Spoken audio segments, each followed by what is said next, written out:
Hiya, I'm Jasper, and welcome to your video review for The King's Man. Alright, so as always, I'm going to give you the good, the bad, and the furry.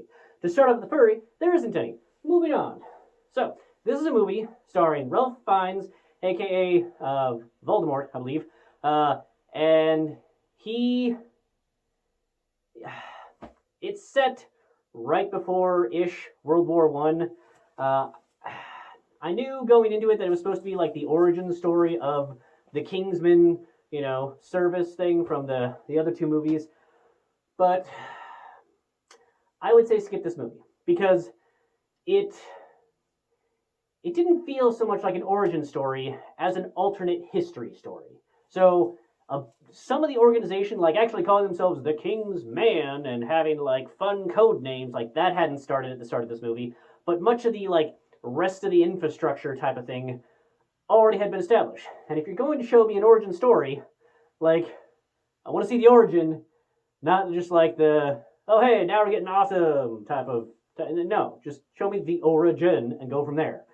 And I remember enough about World War One that I'm like, I understand that's supposed to be the person that gets assassinated, and then okay, this is what's going on over here, but again, it felt like an alternate history thing. So it felt like enough history that I felt more like I was getting learned up again on World War One, but different enough where I couldn't really trust any of the history that I was getting learned up on because it's alternate and some of it might not be accurate. Like, for example, spoiler alert for Inglourious Basterds, but at the end of Inglourious Basterds, they shoot and kill Hitler, and I'm like, that's not how that happened. I like it, because fuck that guy, but that's not how it happened.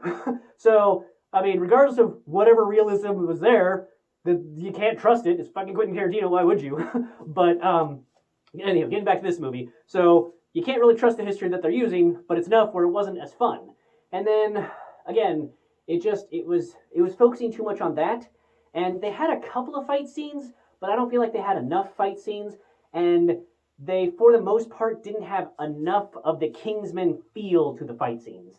The one that I will say was good enough, and this is a ways into the movie, so I'm just going to say that this is a thumbs down movie for me. But okay, so here's a little bit spoiler alert. But most of the way, I don't know, halfway, 3/4 of the way in the movie, they fight Rasputin, and he's Russian, so they like classic Russian dancing, if you will. The entire fight scene is just Rasputin doing those moves from the various, what you would recognize as the Russian dances, but as fight moves. And that was fucking awesome. It was great, because 87% of the time, when he was doing those moves, I was like, that actually makes sense for the fight that you're having right now. I don't know how, but it does. There was 13% where I was like, did you need that flourish in there? Maybe not, but I was too into it and having too much fun to care. So that fight scene, that's the fight scene that I was like, okay, this is a Kingsman movie.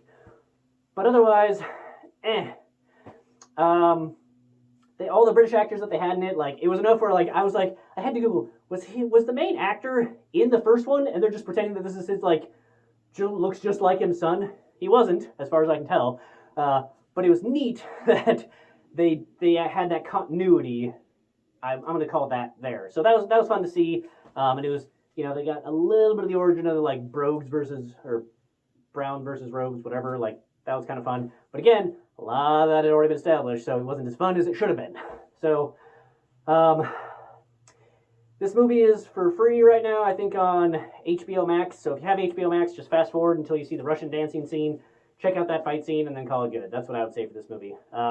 It otherwise is just a weird history thing. I guess if you're a really big World War history buff, but then again, if you are a World War history buff, then you'd be like, that's wrong, and that's inaccurate, that's not what they did.